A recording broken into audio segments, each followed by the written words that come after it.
Hey everybody, I wanted to talk to you a little bit today. I've kind of been going back and forth a bunch about things to talk about because there's a lot of things I actually want to share. And it's funny how I did a video. I was kind of MIA for a while because of health, and I explained that in another video. And making sure my priorities were in alignment with where they needed to be. And it's funny because now that I've done the video, I'm back sort of. Now I have like all this stuff in my head that I want to share, when there was that time period for so long that I just mentally didn't even have it in me. So I guess maybe I'm going to be back more than I realized. But something I wanted to share today. Last night was a really big night for me, in the sense that I've written 2 books now. My first book was published I wrote it in 2020. It was published in January of 2021. It's People in the Pews. And then my second book that I just finished is called I Saw the Earth Wake Up. Now, People in the Pews is a more adult book. It's a chapter book and everything else. And I Saw the Earth Wake Up is a children's book. And so last night I finally did all the work, had all the people that were helping me with this book. Everything got finished, and I was able to order my first copy of the book. And I ordered just 1 copy this time around because I wanted to make sure printing's correct and everything like that. And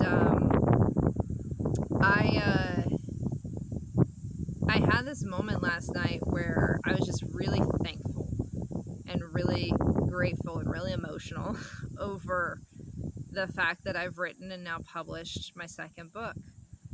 And a little bit of background about myself is I did get a degree in journalism. I have my bachelor's in mass communication, news editorial. I had plans to become this big hotshot writer for some major news agency. That was my goals coming out of college. Shortly before I graduated from college, I had a professor explain to me that I wasn't just going to be writing, that I was going to write with the bias of my editor. And I didn't like that. It didn't sit well with me. Now, I will say that the man who told me this, I had the utmost respect for. He was actually an editor himself. He'd been in the news business for, 30 some odd years. Like, the man knew what he was doing and what he was talking about and everything else. He was still active in the news community, even though he's a professor at a college. And so I remember when that happened, I didn't like it. He told me that, and I was like, well, I'm 1 semester from graduating. I've already changed my major once. Guess I'm getting my degree still. And I don't regret it at all. And for 10 years, I didn't write. And it wasn't until 2020 when I started writing my first book, and that book, God basically told me I was going to write it. It took 10 years from the time I got my diploma to the time I wrote my first book before I wrote anything. And I've always loved writing. It's always been a passion of mine. And quite frankly, if someone asked me what my God-given talent is, I would say writing. And it was one of those things, though, that thinking about it now, it's kind of interesting because as a child, I've always loved writing. As an adult, I've always loved writing. I just haven't done it in a long time. And it was interesting to me thinking about it and thinking about all the ways that I have changed over the last, now 13 years since I graduated from college. And how much that has changed for me, and how much God has changed my life, basically. I didn't grow up going to church at all. Like, I never went to church. I didn't ever grow up aspiring to be a faith-based author, or even someone who would share the word in any way, shape, or form. That calling really didn't even get placed on my heart till 2020. So we're only talking 2 years ago. And it's one of those things that I don't have a clean past. Now, I don't have some crazy, like all this crazy stuff happening either.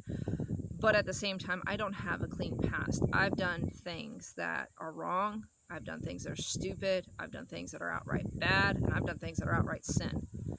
And I'm still not perfect.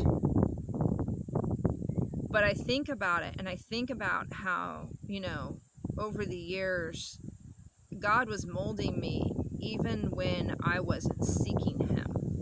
There were things I can look back on in my life now, and I realize that those events happened because God was bringing me to where I needed to be at this point right now. And there's some really bad things that have happened. There's some really hard things that have happened. And there's a lot of lessons that I had to learn in order to get to this place. And there's a lot of life changes I've had to make too. I am not the same person I was even 2 years ago. And so it's one of those things that I don't want anyone to ever feel like they're too far gone. They're not good enough, that they've done too much, that God can't use them anymore.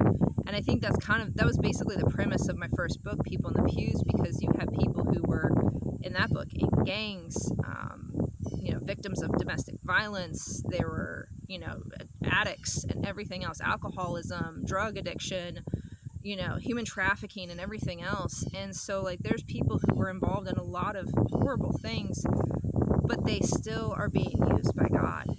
And that's one of those things that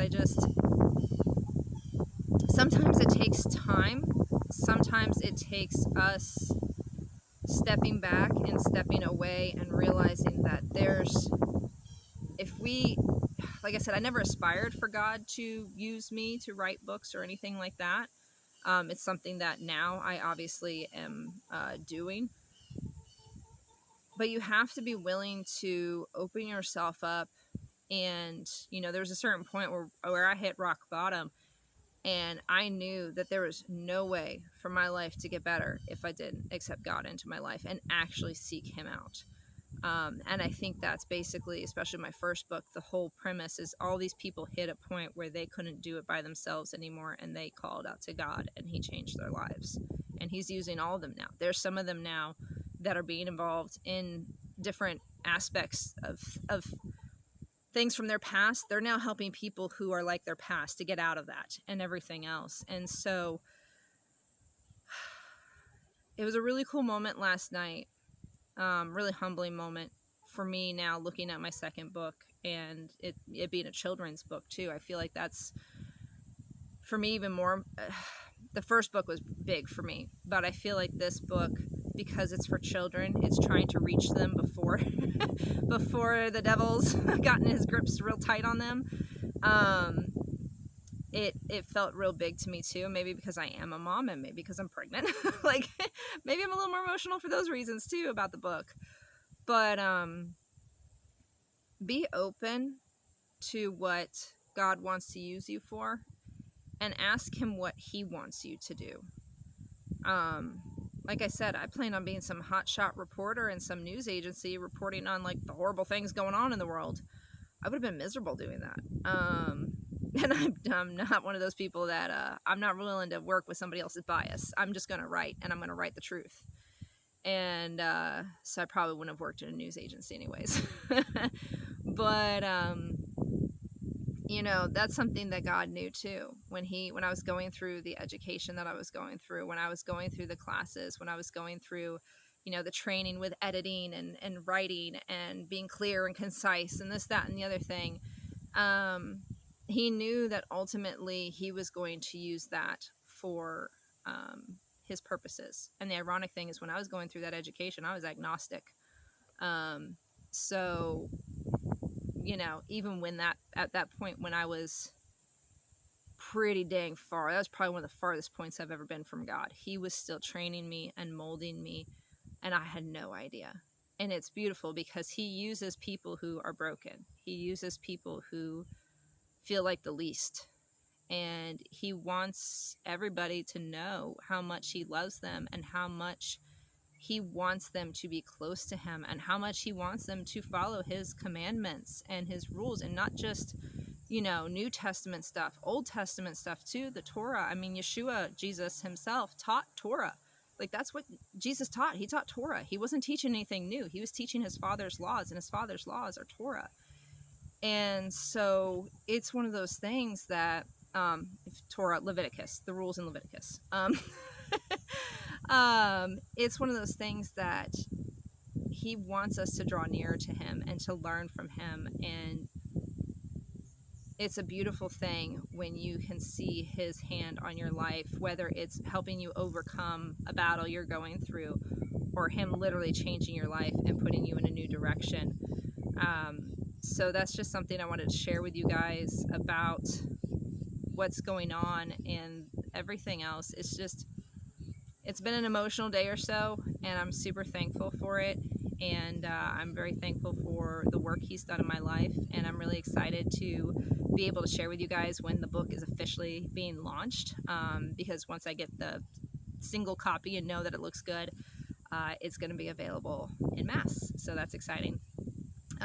But just be open to God, be open to his calling for your life. And it may be something that you never, ever, ever expected. I know this is not what I expected. And so be open to it and be willing to learn from it and grow and be thankful that he sees enough in you that he wants to use you, regardless of your past, regardless of what you've done. He loves you and he wants to use you to better your life. He wants to better your life, but he also wants to use you to share his word and his miracles. And that's one of the greatest honors that anybody can have, is when God uses them to share his miracles. So I hope you all have a great day, and keep an eye out, because I Saw the Earth Wake Up will be available soon. All right, bye guys.